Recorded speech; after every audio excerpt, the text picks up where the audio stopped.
apresentação, pela coordenação. E estou aqui agora no France Corab pela quarta vez. É sempre uma grande felicidade estar aqui. E esse ano ainda com um tema tão interessante, né? Que a gente vai ver juntos agorinha, a gente vai descobrir juntos. Eu preparei para vocês um PDF, que é um documento, cheio de atividades bacanas, de algumas informações muito importantes para vocês, para ajudar a compor, a escrever esse conto, tá bom? Então, como disse a Laura, esse ateliê, ele é interativo. Eu vou fazer perguntas para vocês, então, professoras, professores, podem ligar o microfone quando precisar para o pessoal poder responder aí, tá bom? Eu vou, nesse momento, compartilhar com vocês o documento. Um instantinho. E voilà! Vocês estão vendo a tela? Ok! Adorei que vocês levantaram o polegar, porque isso vai ser o nosso código de comunicação visual. Tipo assim, eu pergunto, vocês estão vendo? Vocês estão conseguindo entender? Estão ouvindo? Aí polegar para cima. Não estão ouvindo, não estão entendendo, polegar para baixo, certo? Então, estou super feliz que está dando certo. Então, entramos agora no tema do France Collab Brasil 2024. O tema desse ano é Il était une fois une famille qui vivait avec la forêt en harmonie. Esse é o tema em francês. E agora eu vou dizer para vocês em português o que vocês já sabem. Era uma vez uma família que morava em harmonia com a floresta. Não se preocupem nem um pouco com o francês, que hoje eu estou aqui para treinar vocês também com essa parte, tá bom? Então, vamos lá para mostrar para vocês agora o planejamento da nossa oficina de hoje, que vai começar por um ateliê d'écriture. Significa um ateliê para aprender a escrever o nosso conto. Nele, vamos ver quais são as etapas principais para escrever sua história, quais são os ingredientes, os segredos de um conto, que faz com que ele seja completamente diferente de outra história. E, em segundo lugar, vamos falar sobre pesquisas. Mas que pesquisas? Quem sabe a gente possa fazer pesquisas sobre o meio ambiente das famílias que vivem em harmonia com a floresta.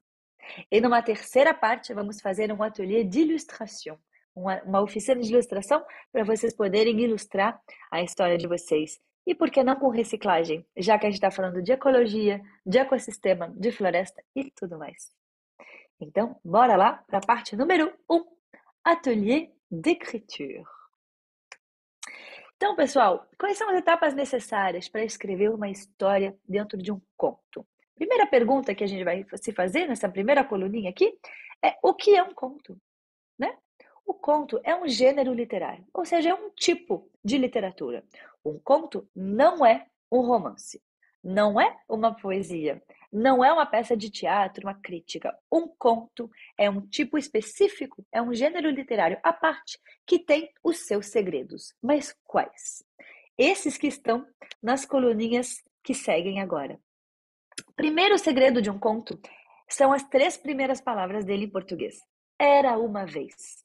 Em francês, a gente diz Il était une fois. E agora, por favor, eu vou pedir para as turmas, uma depois da outra, a turma da Zeila, a turma do Matheus, a Raquel e a Manuela, para abrir o microfone e repetir depois de mim. Il était une fois. Turma da Zeila.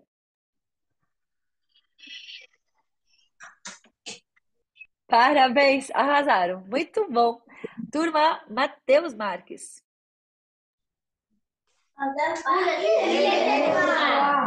Maravilha, parabéns. Raquel. Il était une fois. Il était une fois. Muito bem. E Manuela? Il était toi. Vamos repetir. Il était une fois. Tá muito bom. Il était toi. Muito bem. Gente, parabéns. É isso aí. Il était une fois. Em francês são 4 palavras, em português são 3. Só que elas sempre, sempre, sempre estarão lá no inicinho do conto. Graças a essas palavras, a gente reconhece que se trata de um conto e não de outro gênero literário, tá? E por que a gente coloca essas palavras? Para mostrar que o conto, ele não é ele não é escrito, ele não é contado numa história particular. Ele é atemporal. A gente vai rever essa palavrinha daqui a pouco. Atemporal significa que o conto é fora do tempo. Mesmo se ele foi escrito há 50 anos atrás, as verdades daquele conto ainda são verdadeiras hoje. Se o conto de vocês for escrito hoje, ele ainda será válido lá no futuro, tá bom? Então, é muito importante não colocar uma data precisa. Ou seja, vocês não vão poder escrever no ano de 2024 aconteceu tal coisa. Não. Vocês vão dizer: era uma vez, aquele dia, naquele tempo, naquela época, tá? Assim que vocês vão introduzir o conto de vocês, sem jamais dar uma data precisa. Mesma coisa para o lugar. O lugar, vocês vão poder dizer, acontece no Brasil, mas vocês não precisam de dar um lugar muito preciso, vocês podem inventar o nome do lugar, tá? Vocês podem dar um nome para aquela floresta, mas é importante não determinar lugar e tempo precisos, porque o conto, mais uma vez, ele é atemporal. Depois que a gente escreveu essas 3 palavras, era uma vez, que são as primeiras do livro, a gente vai escolher um personagem principal. Esse personagem principal, ele pode ser ou a nossa família toda, composta de vários membros, ou então só um membro da família, o irmão e a irmã, a irmã e a irmã, a irmã e o irmão, a irmã e a mãe, ou a irmã e o pai, ou a mãe sozinha, tá? Pode ser então toda a família, ou um membro só, ou alguns membros dessa família, para serem o herói da nossa história.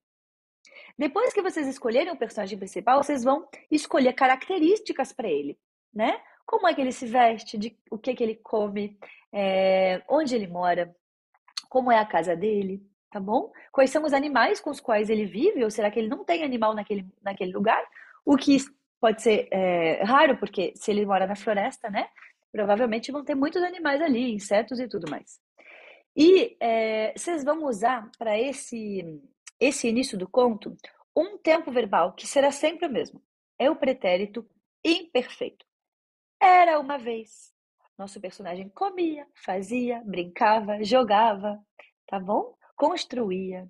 Esse é o tempo verbal imperativo para o nosso início do conto. E como se chama essa situação inicial? Esse início do conto se chama situação inicial. Só que, logo depois da situação inicial, onde o nosso personagem vive tranquilo, tá tudo bem ali, ele tá super feliz com a família, com as pessoas em volta, né? Ou será que ele mora sozinho, mais isolado naquela floresta? A gente não sabe, vocês vão escolher isso. Mas tá tudo indo bem, não tem nenhum problema. Porém, de repente, vem um elemento perturbador que vai criar uma ruptura com essa situação inicial. Esse elemento perturbador, a gente pode chamar ele também de problema, obstáculo, tá? E para poder vencer esse elemento perturbador, o nosso herói vai ter que atravessar várias peripécias. Uma peripécia, gente, é uma aventura, é um desafio. A palavra em francês é super parecida, é péripétie. Alguém gostaria de abrir o microfone e falar essa palavra em francês? Péripétie. Pode falar, turma do Matheus, eu vi que vocês levantaram a mão. Muito bem, parabéns, parabéns. Peripécias, não se esqueçam dessa palavra. Inclusive, gente, vocês gostam de quiz, de brincar, de brincadeiras? Porque, olha, eu preparei muitas aqui para vocês. Então, assim, ó, vocês vão ter que prestar muita atenção nos detalhezinhos que eu tô falando aqui, porque lá no quiz vão ter essas perguntas. Então, assim, ó, o elemento perturbador, ele chega em algum momento da história, logo depois da situação inicial, e ele vem romper a situação de equilíbrio na qual vivia o nosso herói. E para superar esse elemento perturbador, o herói vai ter que passar por 3 ou 4 peripécias. Não é uma, não são 2, não são 5 nem 6. São 3 no mínimo e 4 no máximo. É muito importante. Senão o conto fica muito comprido ou fica muito curto. Tá bom? Nesse momento de peripécias, ele vai receber a ajuda de personagens que podem ser animais ou vegetais, ou outras famílias ali na floresta, ou até da meteorologia, vocês vão escolher. E ele também vai receber, óbvio, a não ajuda de personagens chamados oponentes. Então, vocês vão ter que escolher personagens ajudantes, por um lado, e personagens oponentes, por outro lado, certo? Esses dois tipos de personagens vão enriquecer muito a história de vocês e fazem parte dos ingredientes necessários de um conto. E quando vocês entram no elemento perturbador, o tempo verbal muda. Não é mais o pretérito imperfeito, de repente é o pretérito perfeito. Como assim? Ele fez, alguém chegou, alguém comeu, alguém invadiu, tá bom? Aí vocês vão mudar o tempo e a gente vai entender que a gente está num outro capítulo da história, que é esse do elemento perturbador. E quando, enfim, o nosso herói consegue superar todos esses desafios que ele chegou lá no terceiro ou no quarto, a gente chama isso de desfecho. E pronto, acabou quase a nossa história. Porque com o desfecho, o herói vai conseguir voltar à situação de equilíbrio. E nesse momento em que ele volta para a situação de equilíbrio, a gente chama esse momento, essa última coluna aqui que eu coloquei, que é situação final. Na situação final, o conto vai terminar, porque o nosso personagem principal, nosso herói, vai conseguir voltar na situação de equilíbrio, onde está tudo bem, onde ele está feliz, onde nada nem ninguém incomoda a situação de equilíbrio na qual ele está morando. E assim terminou o nosso conto, tá? Então, se vocês respeitarem todos esses elementos, o conto de vocês vai ter uma cara de conto e será muito bom. Agora, vamos passar para uma outra etapa que foi solicitada no France Collab 2024, que é escrever um resumo sobre esse conto. Então, um resumo é um texto muito curto, só que tem um porém, vocês vão ter que escrever em francês, tá bom? E vai ser muito legal isso, porque vocês vão poder, assim, enriquecer o vocabulário em francês de vocês.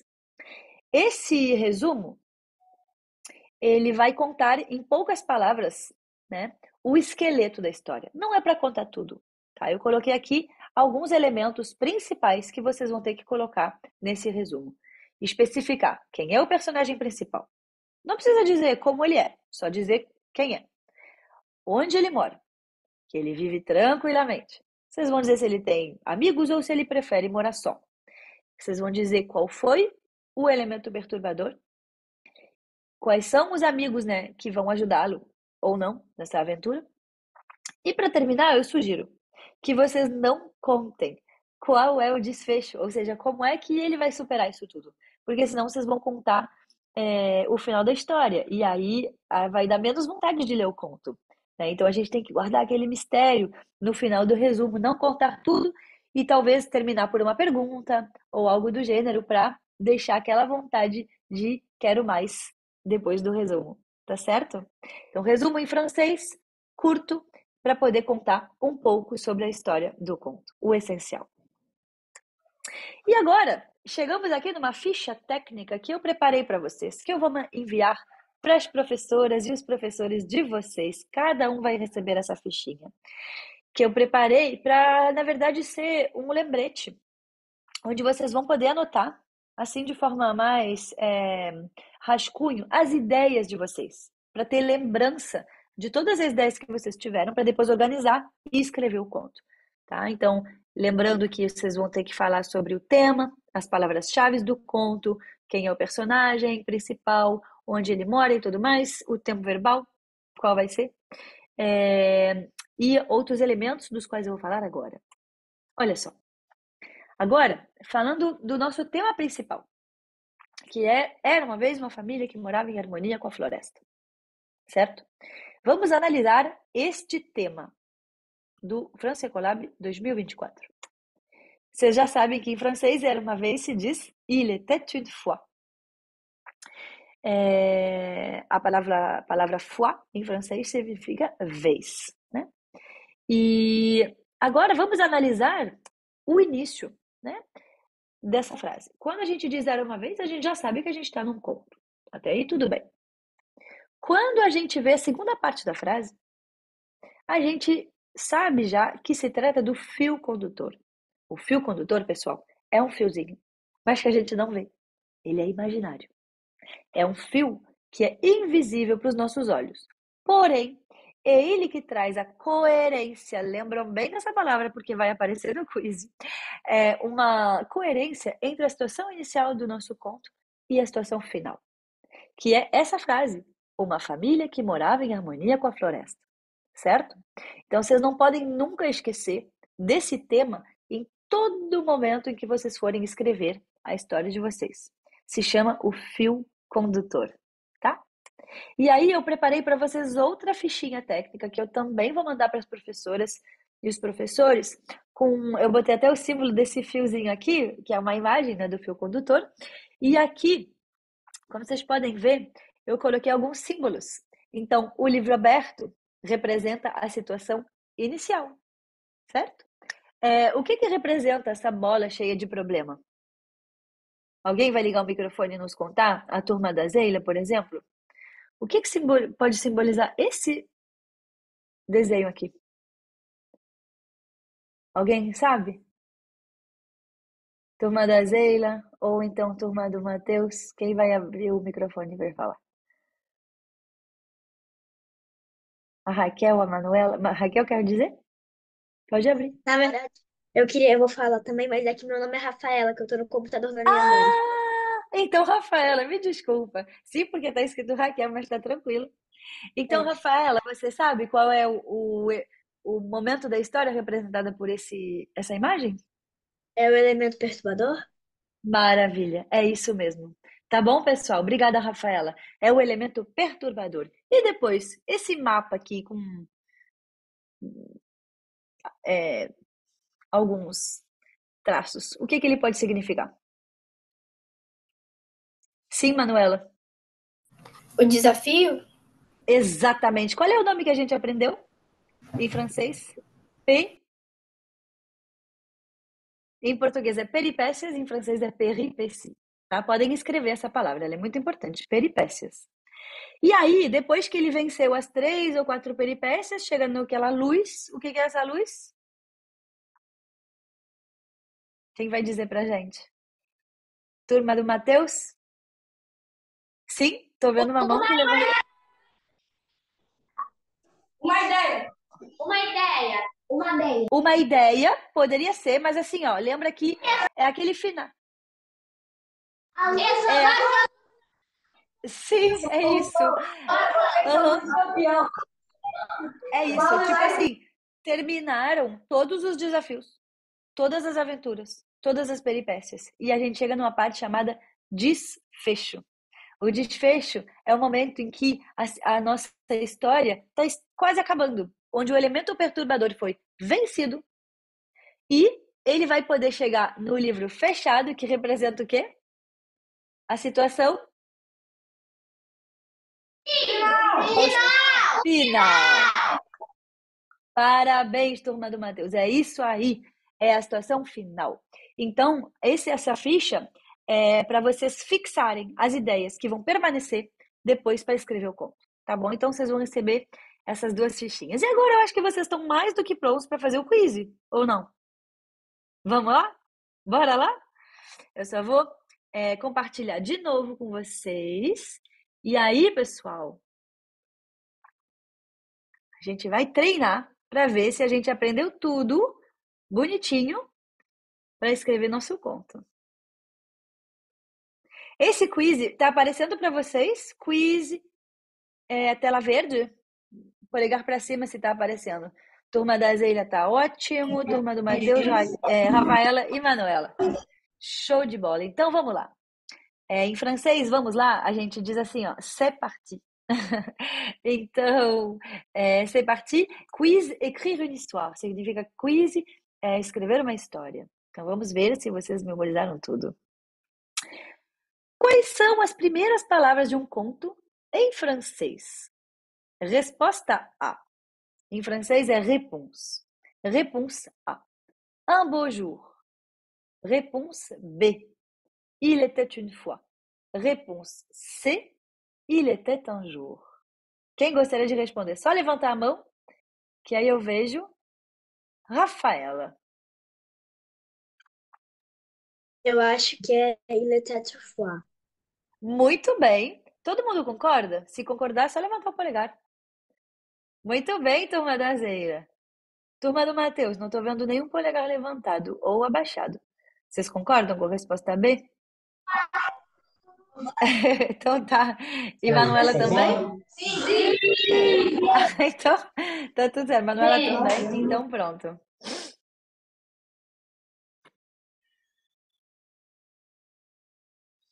Muito bem, é isso aí. Bonne réponse. Boa resposta em francês.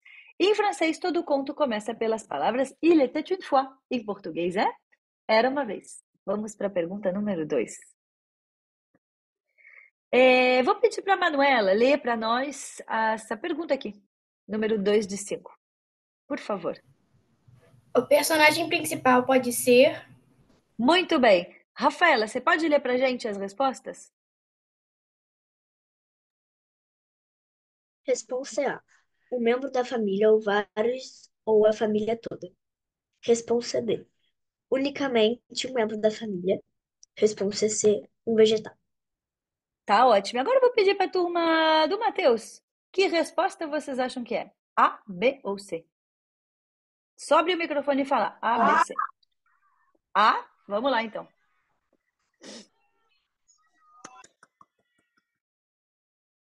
Muito bem, é isso mesmo. O personagem principal pode ser um membro da família, ou vários, ou a família toda. Sejam criativos. Agora eu vou pedir para a turma. Vamos pedir para quem? Manuela, pode ler de novo a resposta, a pergunta? E aí a turma da Zeila, por favor, responde. Resposta A ou B, sim ou não? Oui ou não? Vamos lá, Manuela. Quando escrevemos um conto, precisamos determinar uma época definida. Obrigada. E aí, turma da Zeila, é sim ou é não? Conseguem ligar o microfone? Ah, ótimo.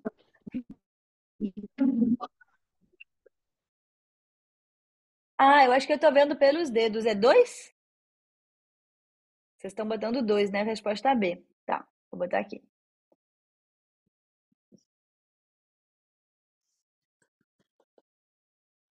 Muito bem, parabéns. O conto tem a particularidade de ser atemporal. Quer dizer que não definimos uma época precisa para a nossa história. Assim, ela é válida para sempre. E agora, o fio condutor da história. Agora sou eu que vou ler essas respostas. O fio condutor é o quê? Resposta A. Ele guia o personagem principal até a saída. Resposta B. Ajuda o herói a costurar roupas de inverno. Será? Resposta 3. Resposta C, ou em francês, réponse C. Garante a coerência da história do início ao fim.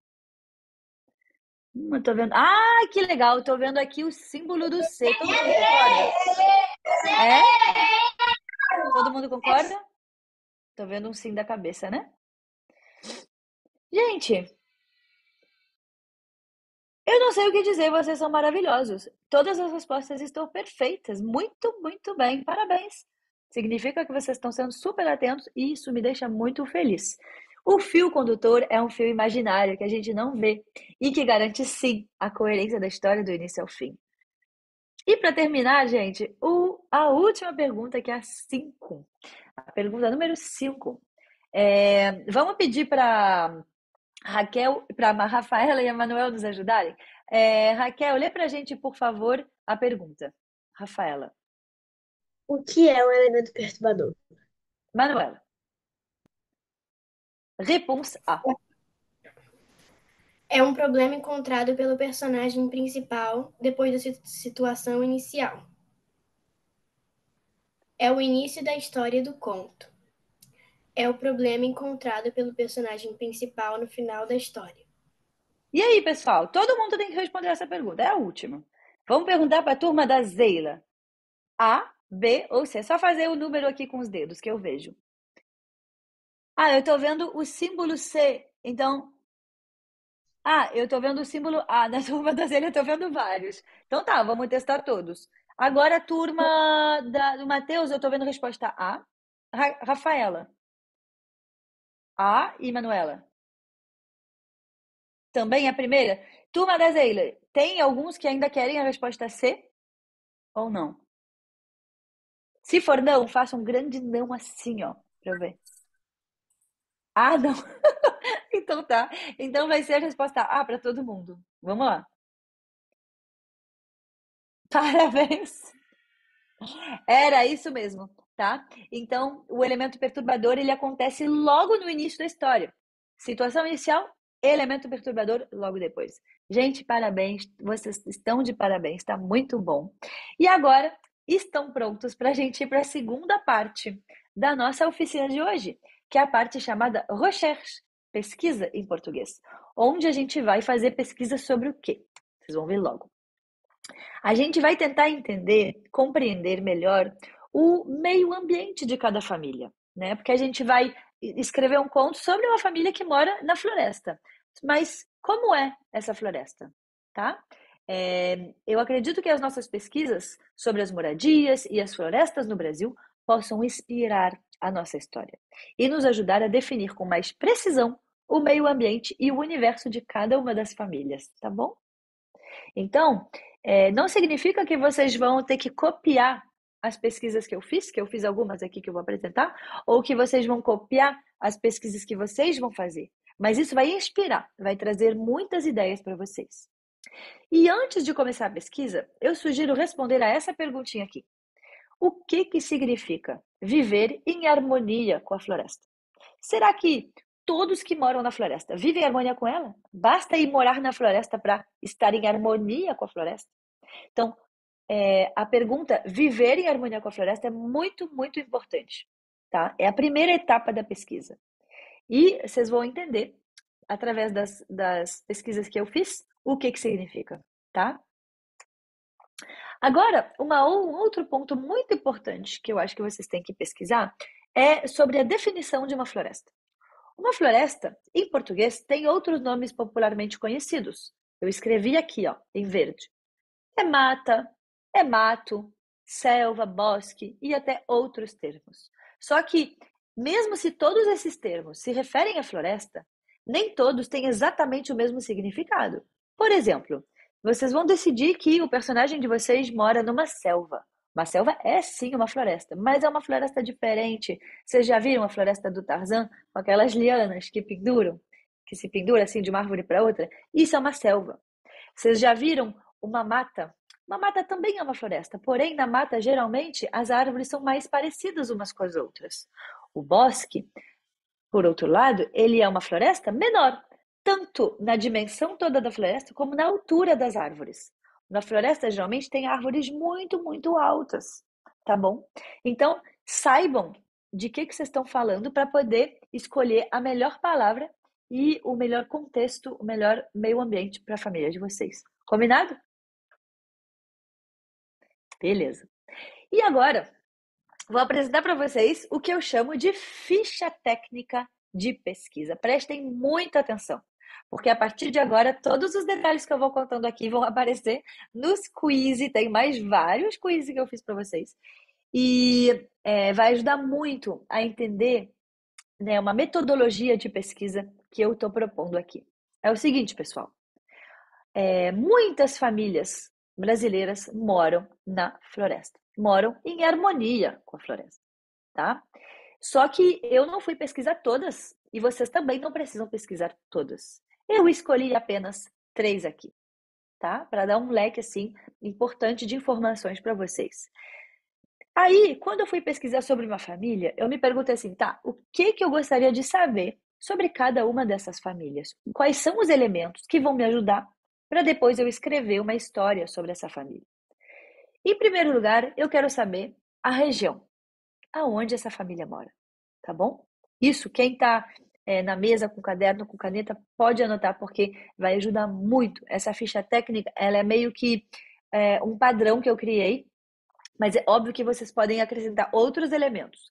Eu só sugiro que essa ficha técnica não tenham muitos elementos de pesquisa para vocês não se perderem, tá bom? Então, onde essa família mora? Qual é o tipo de alimentação? O que ela come? Se tem frutas, se tem peixe, se é carne, o que é? Qual é a língua falada? Será que é o português ou será que é outra? Qual é o tipo de moradia? As casas na floresta são iguais às casas de uma cidade? Quais são os rituais? Sendo que é uma palavra que a gente vai explicar daqui a pouquinho também. E, enfim, dois elementos importantes. O primeiro é, por que que essa família vive em harmonia com a natureza? Ou seja, como é que a gente justifica que essa família está mesmo vivendo em harmonia com a natureza? E, para terminar, uma coisa que não é tão feliz assim, será que essa família é ameaçada por algum motivo? Né? A gente vai pesquisar sobre. E aí, entrando agora diretamente na escolha que eu fiz, que é a escolha do povo Pataxó. Pataxó é o nome de um povo indígena, tá? E tem vários outros povos indígenas do Brasil, como vocês sabem, até no mundo. E eu escolhi o povo Pataxó, porque achei muito interessante de estudar. Só que quando vocês forem escolherem, se vocês por acaso forem escolher um povo indígena, eu vou dar uma dica que está aqui embaixo. Não sei se vocês conseguem ver. Aqui embaixo da ficha técnica. Dica. A minha dica é o seguinte: pesquisam sobre a organização da aldeia, do vilarejo mesmo, onde mora esse povo. Porque ali a organização é diferente. Quem é o personagem mais importante da aldeia, representando essa aldeia? Quem é o cacique? Quem é o pajé? Vocês já ouviram falar dessa palavra cacique? Se sim, levanta a mão. Não? Ah, a turma do Mateus já ouviu falar da palavra cacique. Quem já ouviu falar da palavra pajé? Pode levantar a mão. Manuela, Rafaela, turma do Mateus? Tá ótimo. Então, pessoal, pesquisam sobre essas palavras. Podem escrever ou lembrar da memória de vocês. Cacique, pajé, isso se vocês forem tratar de um povo indígena, tá? Porque vocês vão entender muita coisa sobre. Agora, vamos entrar então nas respostas, porque eu fiz a pesquisa para vocês.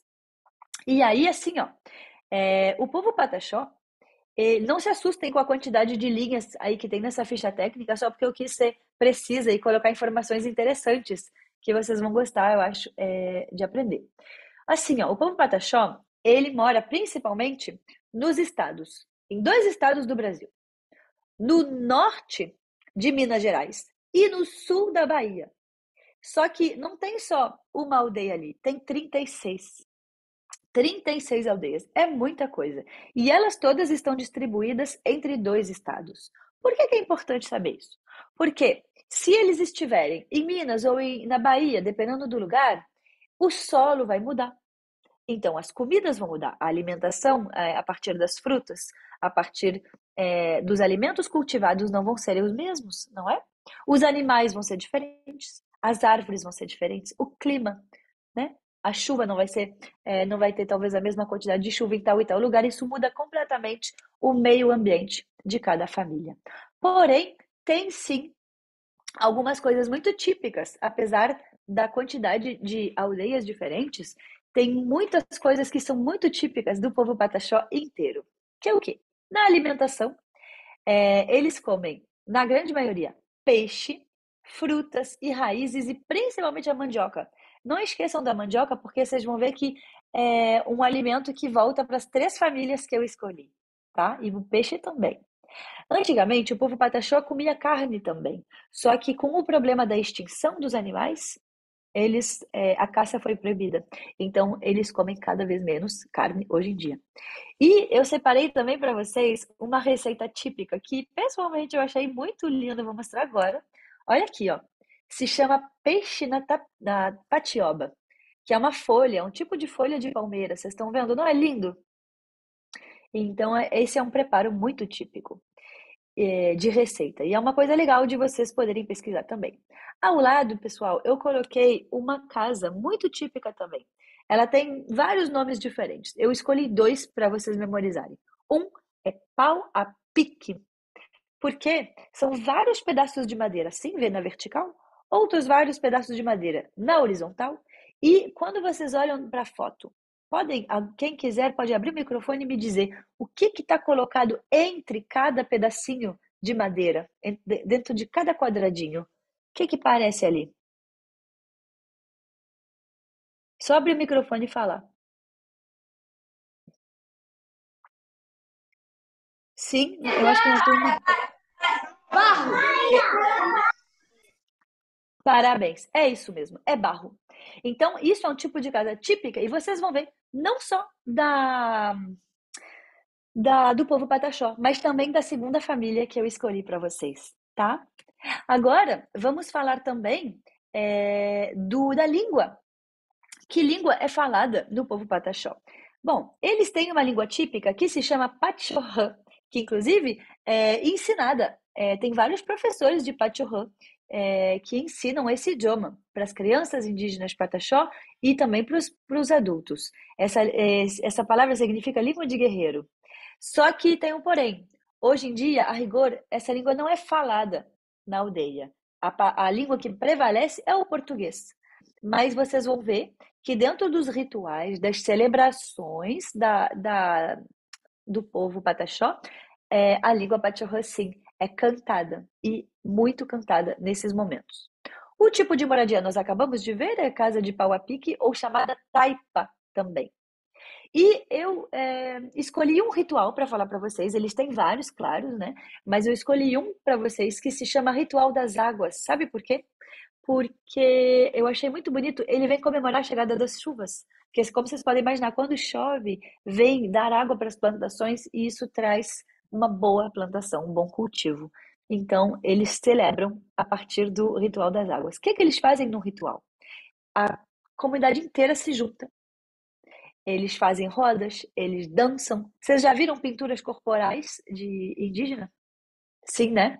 Então eles fazem isso, eles fazem artesanatos, eles cantam muito na língua deles, que é o pachorrã, e também em português, e tocam música com instrumentos típicos da aldeia. Enfim, agora vamos responder as duas últimas perguntas da nossa ficha técnica. Por que a gente pode dizer que o povo Pataxó vive em harmonia com a natureza? Porque ele vive aproveitando os recursos naturais na floresta, tá? E assim ele cria muita intimidade com o ambiente. Vocês podem lembrar disso para acrescentar no trabalho de vocês. E agora, como eu falei inicialmente, eu vou falar uma coisa que não é muito feliz, né? Que são os ataques que sofrem o povo Pataxó e outros povos indígenas, que são atacados por conta de preconceito e de outros motivos, e que a gente lembra principalmente de um que se chama Fogo de 1951, onde eles foram muito atacados mesmo, tá? Onde vários faleceram. Então, o reconhecimento e a preservação dos povos indígenas é muito importante. E o trabalho que vocês estão fazendo, eu acho muito importante, muito lindo, porque através desse conto que vocês vão escrever, vocês vão participar da preservação disso tudo, que é muito bonito. Então, passando agora para a família número 2. A família número 2, ela tem outras características, mas também algumas são parecidas, vocês vão entender por que logo. O segundo povo se chama povo caiçara.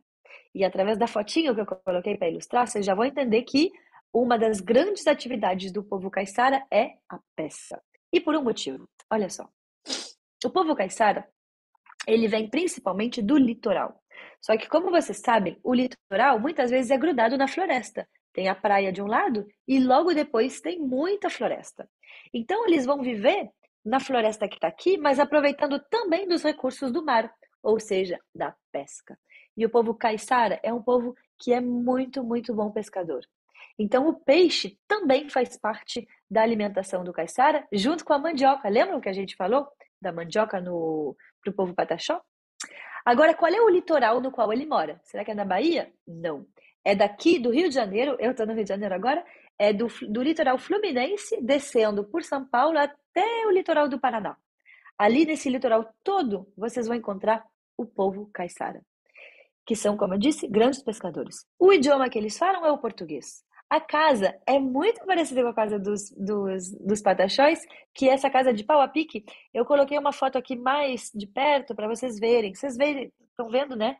Essas madeiras assim, e o barro, como disse muito justamente a turma Mateus. Enfim, eu escolhi aqui um ritual para falar para vocês, que achei legal também de falar, que é o ritual chamado Festa de Santa Cruz, que acontece na Ilha Grande. Então, para quem conhece o Rio de Janeiro, vocês sabem que a Ilha Grande é uma ilha muito bonita que é uma ilha grande mesmo, que fica no litoral do Rio de Janeiro. E essa festa é realizada na lua cheia, tá? Também é uma reunião de toda a comunidade, onde eles vão para uma praia, desculpa, chamada Praia do Aventureiro. E é uma homenagem à Santa Protetora do Aventureiro, tá? Nesse ritual, eles também cantam e fazem danças, como a gente viu para o povo indígena Pataxó. E por que que tem tantas similitudes entre o povo caiçara e o povo Pataxó? É porque o caiçara, ele tem origens nos indígenas e também na cultura africana e também nas culturas ibéricas, que são espanholas e portuguesas. Então o povo caiçara, ele mistura muitas tradições e hoje em dia ele tem, né, uma forte cultura. Só que, infelizmente, né, falando da ameaça, o povo caiçara não é sempre reconhecido, nem a sua cultura, nem seu território. E aí tem muitos prédios, como é uma região muito bonita, muitos prédios construídos ali, a gente chama isso de pressão imobiliária, que vem acabar com os territórios caiçaras. Tem muito turismo também nessa região, o que faz com que o povo caiçara seja deixado de lado e tenha que ir para outros lugares, certo? Viver menos da pesca e tudo mais. Porém, assim como o povo Pataxó, ele vive muito bem com a natureza, em harmonia com ela.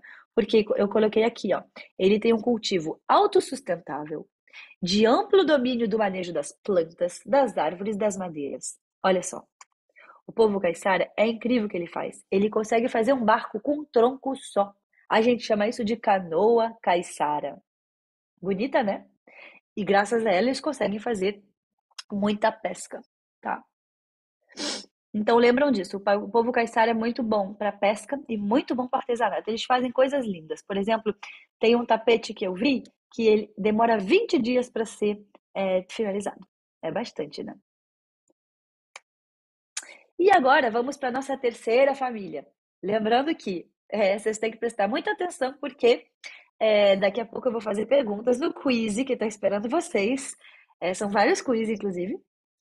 Então, bora lá. Eu escolhi para a família número 3, na verdade, um povo é um povo que tem em todo o Brasil, tá? Eu chamei essa família quilombos, no plural. Eu escolhi um exemplo também, que é um quilombo da Marambaia, que fica aqui no Rio de Janeiro. Mas vocês vão ver, através das pesquisas de vocês, que o quilombo, ele existe em todo o Brasil.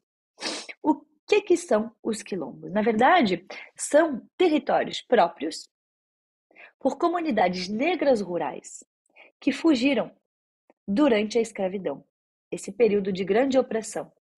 Eram escravos que não concordavam com a exploração muito dura que era feita contra eles e que fugiam para dentro da floresta, onde eles se isolavam e se escondiam. E lá criavam-se comunidades. Aí o que acontecia nessas comunidades, né? Além de se esconder, eles também conseguiam preservar a cultura deles, feitas com danças, com comidas peculiares, tá?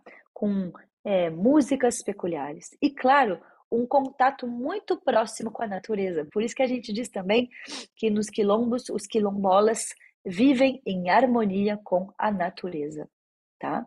Só que, como eu disse, o quilombo, ele existe em todo o Brasil, né? A escravidão aconteceu no Brasil inteiro, então esses quilombos também aconteceram em todo o Brasil. Só que eu peguei um exemplo assim, né, para localizar vocês melhor, né? Eu vou mostrar aqui no mapa. Olha aqui, ó. Essa aqui é uma baía aqui no Rio de Janeiro, tá? No sul do Rio de Janeiro, entre o Rio e São Paulo. E vocês estão vendo essa ilha aqui com os pontilhados vermelhos? Ela se chama Ilha da Marambaia. Ela fica em frente a uma cidade chamada Mangaratiba. E aí vocês vão entender, agora eu vou explicar algumas coisas para vocês entenderem como funciona esse sistema. Bom, a alimentação principal no quilombo, que também muitas vezes fica próximo do mar, é a pesca, né? Então, o peixe e os alimentos cultivados na floresta. A língua falada é o português. O tipo de moradia é misto significa que tem vários tipos de casa. E um ritual muito importante, não se esqueçam, é o jongo. Essa palavra aqui, ó. Essa dança que eu coloquei nessa foto, com esses tipo de saia típica, com esses tambores muito altos, chamados de candongueiros. O jongo é uma dança que é de origem africana, com tambores, na qual também tem cantos, onde os quilombolas aproveitam para contar as histórias das tradições dos quilombos, tá? É um momento muito importante o jongo. E, como a gente disse, eles também vivem em harmonia com a natureza porque aproveitam os recursos naturais ali da floresta. Então, essa dança aqui é o jongo, com essas saias e esses tambores grandes. E agora, eu acho que vocês viram, né, como é que eu fiz as minhas fichas técnicas. Vocês podem fazer fichas parecidas, certo? E escolher as famílias que vocês desejam, nos lugares onde vocês desejam no Brasil, e lembrando de todas as características do conto. E agora, quem está pronto para fazer o quiz, levanta a mão muito alto para eu ver. Tá todo mundo pronto? E a turma da Zeila? Não tá pronta não para fazer o quiz? Deixa eu ver esses dedos levantados. Turma da Zeila, vocês estão ouvindo? Ah, agora sim, ok. Então, maravilha. Vamos lá. Esse quiz tem 3 níveis. Em francês, nível se diz niveau. Então vamos lá? Niveau 1, c'est parti. É uma atividade papum, tá? Então vocês têm que responder muito rápido. É só abrir o microfone e responder. Podem ir lá, por favor. Aqui a atividade remete esse objeto. Pesca? Pesca. Muito bem. Bora. Próxima pergunta. A quem pertence esse cocar?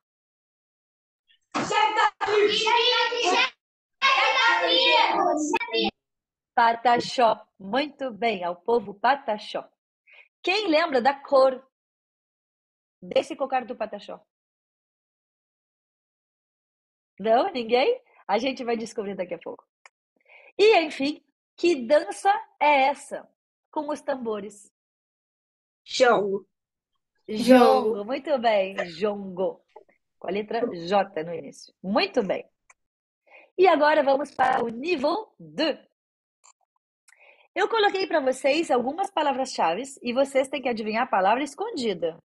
Pesca, canoa, litoral, Mata Atlântica. Que palavra é essa?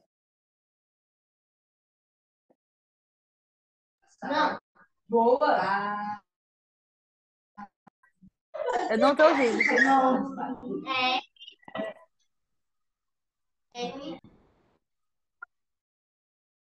E aí, quem adivinha? Criança. Não tem como. Não. Isso, caiçara. Não é. Muito bem, não é a palavra criança, é a palavra caiçara. Mas criança foi uma boa tentativa. É a palavra caiçara, tá? Caiçara que constrói a canoa de um tronco só, que mora no litoral do Rio de Janeiro até o Paraná, na Mata Atlântica e que vive de pesca. E agora, mais uma palavra que corresponde ao ritual importante dos pataxós. Eu falei para vocês. Eu acho que eu ouvi. De novo. Muito bem! É isso! Muito bem, parabéns! O ritual das águas. E lembrando aqui, pessoal, que vocês podem escolher o ritual que vocês quiserem. Vocês podem inventar um ritual ou escolher um ritual se inspirando de algum ritual que já existe. Réponse em francês, respostas. Vocês já disseram? É a pesca, os pataxós, então, viram, Rafaela, Manuela, a cor era amarela, tá? E o ritual das águas, aqui também, o caiçara e ritual das águas. E agora vamos para o nosso último quiz, gente. Já está quase acabando nossa oficina. Mas esse quiz é rápido, só tem 3 perguntas. E se vocês ouviram tudo muito bem, vocês vão arrasar. Quiz Une famille qui vivait dans la forêt. Bora lá, c'est parti. De onde vem o caiçara? Da Amazônia, da Mata Atlântica ou do Rio Grande do Sul?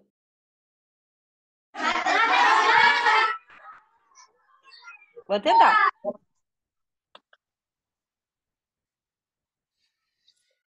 O caiçara vem sim do litoral fluminense até o litoral do Paraná, onde tem a Mata Atlântica.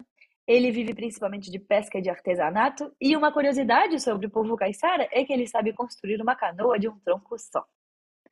Bora para a segunda pergunta. Depois só falta uma. De onde vem o povo indígena Pataxó? Da Sibéria, na Rússia? Da África? Da Bahia e de Minas Gerais? Ou do Rio Grande do Sul? Bahia e Minas Gerais? Bahia? Aí, Minas Gerais. Mateus. Aham. Toma, Mateus. Isso. Vou botar aqui.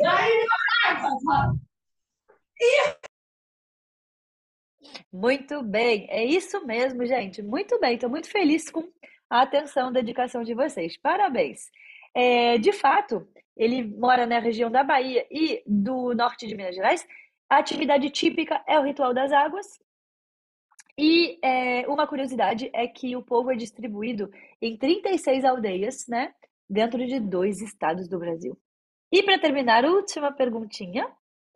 De onde vem o quilombo da Marambaia? Da Colômbia, do Nordeste, da Argentina, da Austrália ou do Rio de Janeiro? Rio de Janeiro! Rio de Janeiro?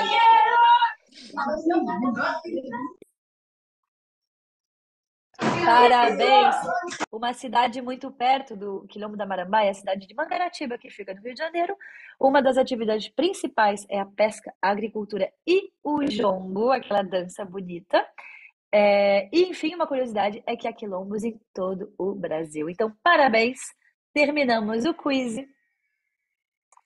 E agora, nesses 2, 3 minutos que estão sobrando aqui com a gente vai aproveitar para ver como a gente vai para a terceira parte do nosso trabalho, da nossa oficina, onde eu vou mostrar para vocês algumas ideias para ilustrar o conto.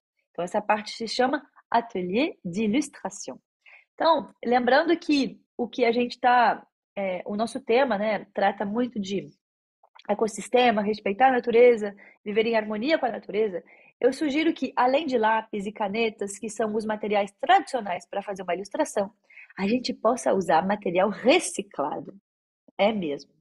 Olha só, eu fui para a floresta, para o parque, e eu colhi folhas, sementes que estavam no chão. Não catei nada das árvores diretamente, né? Sugiro que vocês também façam assim.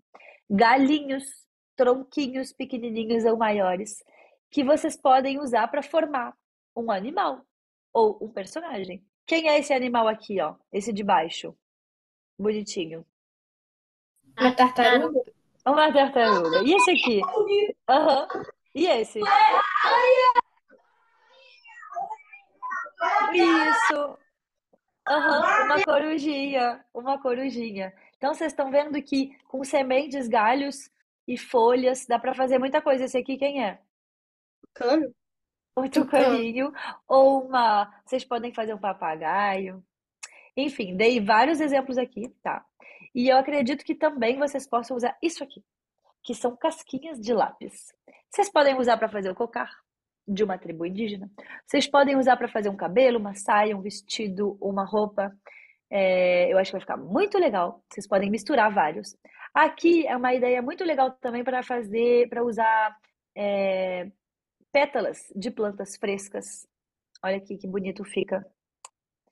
E vocês também podem colocar num livro algumas plantas, flores e secar. Aí ela vai ficar esmagadinha e vocês vão poder colar bonitinho com alguma fita crepe, como nessa que eu fiz aqui. Tá? Vocês podem usar também partituras de livro, de partituras de livros de música. Ou então, usar as notinhas pretas para fazer as cabecinhas do conto de vocês, de cada personagem. Os pezinhos com os caules ali das flores, das plantas. Olha como fica bonito uma flor seca. E, enfim, vocês podem também recortar palavras de livros que são descartados ou de jornais que vocês vão descartar para poder montar uma frase, tá? Então, com essa última página, eu me despeço. Mando um grande beijo. Vou interromper aqui o compartilhamento. Agradecer e parabenizar a todos as alunas, os alunos, os professores, as professoras, agradecer pela incrível participação. Vocês realmente foram impecáveis hoje. Muito obrigada. Vou distribuir as folhas para Laura, para ela poder mandar para vocês, tá? As fichas técnicas. E estou à disposição se tiver alguma pergunta, tá? Um beijão, vocês são muito queridos. Um beijo, beijo. Merci, merci tout le monde, muito obrigada.